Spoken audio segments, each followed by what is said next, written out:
and welcome to Mount Scrapmore with Brenda. I'm Brenda, and today we're doing another episode of Curves Bootcamp. Now, this is going to be kind of a fun, kind of a twist on Curves Bootcamp because it's an it is an improv curve, right? So we're not going to need any cutting templates or anything. We're just going to make a very long, gentle curve, and they're a lot easier to sew than a really tight curve, right? Now, while we're doing this series, we're going to be using some, maybe some specialty rulers. I have this easy circle cut by Sharon, what's her name here? By Sharon Hiltgreen, and I'll put this in the show notes below. There's many circle cutters out there, so but this is the one I use because it's my favorite. Now, we will be, as we go into the patterns or the blocks, we'll try to be dropping templates and PDFs for you that are free, so that you can actually come sew along with us and improve your curve sewing skill. But this improv one is going to be a lot of fun. Now, one of the people I want to talk to you about today is Maureen from the Opinionated Quilter. Her YouTube channel it's fun, and she's got some really cool ideas, and yeah, she's very opinionated, but it's nice. It's a nice opinion. So, when you go check her out, I've got her link in the show notes below. Tell her that Brenda from Mount Scrapmore sent you, and just say hello and all the rest of this. Now, the other thing is our Facebook group. We have impromptu sew dates there, and I try to get in there, in the rooms, because it's a room feature, at least 3 times a week, just to hang out for a little while and sew and do my hand sewing for my nosegay, because I'm still probably working on that nosegay when we're doing this, when we're filming this. So, and there's a lot of other ladies that they meet. It's open 24/7, so, and it's free. So that's something else that, is a perk of joining the Facebook group. And also the Facebook group will have the PDFs for all the curved blocks that we're going to be doing.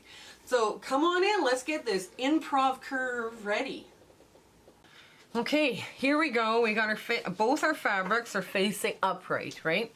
So I know that in batiks it's kind of hard, but you can tell, like, the batik will have more definition on one side than the other, right? So the one with more definition is your right side. But I mean, sometimes you simply cannot tell. And if you can't tell when your nose is like 8 inches away from it, nobody else can tell either. So this is how you do an improv curve. You get a cutting board, 2 pieces facing upright, an Olaf a cutter or whatever. Now I'm going to go from here to here, over here, and I'm trying to make sure you can see that, and I can't get the whole thing in shot. Okay, we'll do the best we can. So this is just going to be a very gentle curve. It's not going to be one of these curves that goes really hard and really long or anything. It's just going to be a very gentle curve. Now you just want to take your time cutting that curve, and it falls apart like this, right? So now, flip it over. Okay, those are the ends you're going to cut. Now, what we have done before, like we did last week, is we did the 3/8. Let me grab my ruler, and I'll just pull this over a bit so I can get my 3/8 off.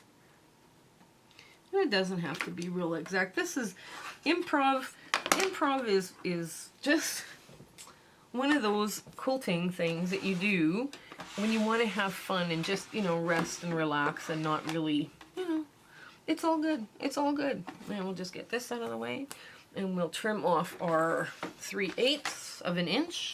3/8 of an inch is one of those, I have to get it the other way. Sorry, guys.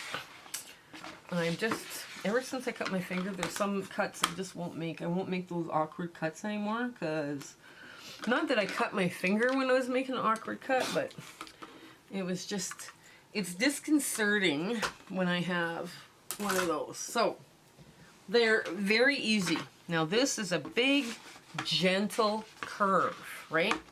This is a big, gentle curve. So what we're going to do, I shouldn't have flipped it. Here, I'll flip it back. Now what I'm going to do is go like this, and go like this. So the red gets sewn onto the blue, and the blue gets sewn onto the red, right? Simple. Now, I'm going to take this so that I start like this.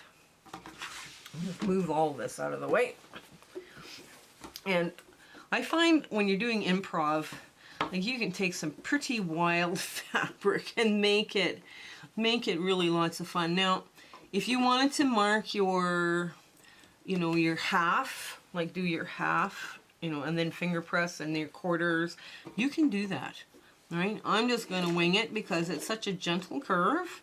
I'm probably not going to have a lot of issues. So let's start. Now I'm just going to gently pull over. I should be up a little further with my hands. And what you're going to do is just gently negotiate. This is a negotiation. It's not a hostile takeover. You know, you're not beating these lines into submission, right? You're basically gently sewing this curve, and we just like that. I find this kind of quilting very restful and relaxing to do because nothing's wrong, right? And you can add a whole bunch of these together in a quilt and they will look absolutely great. And let me just get to the end here and line up my end so it looks good.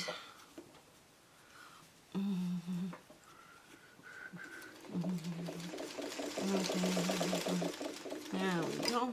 Okay. Yeah. And we'll get the other one done. And this is where we're sewing the red. Well, one is the pie. It's a concave and a convex, right? So that's why. Okay. I'm going to take you 3 little stitches and then start maneuvering them together. There we go. And sometimes this will not slide nice. Okay, I need to get that big one off the edge and trim thread. Yeah, these are lovely to sew because they're not hard. And you can do several improv blocks at a time, you know. Like you know, if you're good at cutting, let's say 8 or 6, right? You can get quite a few done in a day. You know, you can get quite a few big blocks. And I started with a 15-inch block, so it's no longer 15 inches because, you know, I cut off, you know, the bit for the 3/8 of an inch for the concave part. Hang on, there we go. And just hold all the way to the end. And now we're going to do a very quick ta-da moment. So here we are with our improv curves, right? I mean, it looks pretty good. I could probably have done another, you know, if I wanted to now, I could lay this down with another piece of fabric and do another curve going a different direction. And it would be really more a modern twist to it. But I really like how these are turned out. I mean, they're like oversized blocks, but they're fun. They're a fun block. Now, the back, and I use black in the bobbin today so you can see what's going on. I'm going to get my cameraman to hold this up for you. The fabric wants to push in one direction, and that's the way it's going to lie the flattest. So if it pushed the other way, I would have to clip it, right? Like I would have to clip it to make it lie flat. Now with this one, the red's on the bottom, and of course on this block, that's what's pushing it into the curve, into the, you know, the concave is pushing into the convex. So I have a choice. I can iron it where this part goes down. I don't have to clip it, or if I push it up where this goes up, then I would have to clip around the curve, right? So you have to see what your fabric's doing for you here. So, and that's something that, you know, most people don't forget. Well, what is your fabric trying to tell you, right? So I hope you try at least, you know, a couple of these and you know, get some skill. One of the things when you do a large, gentle curve like this, they're so easy to sew. Like you didn't see me do any pins, you didn't see me do any little markings, you didn't see nothing, because then you just gradually bring those edges together until you hit the end. And I have oversized these blocks, so now if I wanted to, I could make them smaller if I needed to. So that's something to consider too. But anyways, I hope you have a beautiful week ahead. And I hope everything just goes your way and you win Bob and Chicken lots this coming week. So you take care. All right, bye. My husband and I would love to thank you for coming along with us on our little fun adventure here that we're having. We do have a Facebook group now, and that Facebook group is got some very, very talented quilters in there, and we love sharing and you know, posting pictures and commenting, and it's been a lot of fun. And the advantage of the Facebook group is sometimes I drop patterns in there early, so you kind of get a hint as to what is coming next. After the nosegay sew along, we're going to be doing Curves Bootcamp right away. So we'll get you sewing those curves, and it'll be fun. It'll be a lot of interesting little blocks that we've got to work on. But we would like you to share, like, and subscribe. Telling your friends about us and letting them know that you kind of like our channel, that means so much to us here. So you take care. You have a fabulous week ahead. Okay, bye.